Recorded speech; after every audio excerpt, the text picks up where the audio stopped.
Let's draw out a speech outline.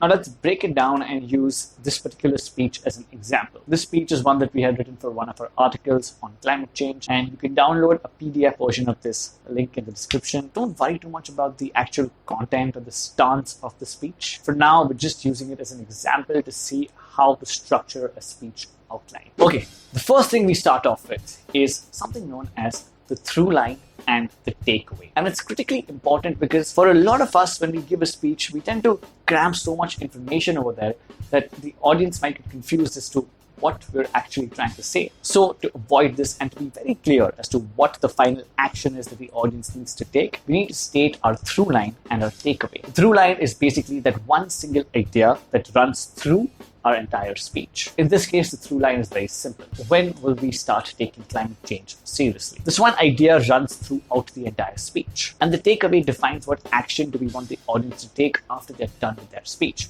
In this case, the takeaway simply is to start taking action towards reducing the effects of climate change. Okay, so now once we have those two things in place, we can start writing our speech. It begins with writing a catchy intro. The very first line or the first few lines of our speech needs to be something that's intriguing. In the first few seconds of our speech, the audience's attention is at its peak. So we can use something like a prop to engage their attention. We can ask an intriguing question, or like we did in this case, we can start with a hard-hitting statement. The opening line that we use here is, Indonesia's capital is sinking. Now, after that introduction is done, we need to transition into our main idea. In this case, it's about the burden that the environment faces due to us. With reference to this speech, the transitioning statement says, in 2019, Indonesia announced its plans to shift its capital city from Jakarta, largely because the city is struggling to shoulder a giant environmental burden that keeps getting bigger and bigger every year. Okay, now we have a catchy intro, we have a transition.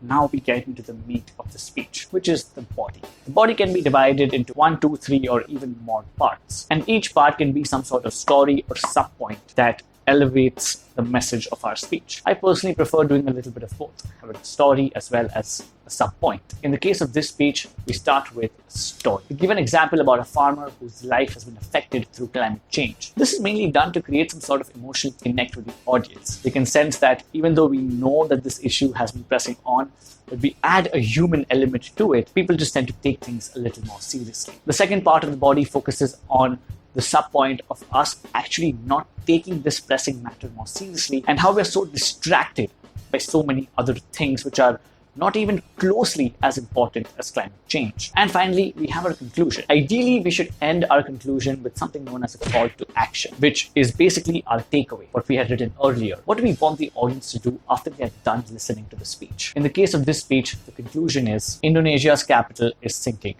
as is the Earth's future. Now, the choice is yours.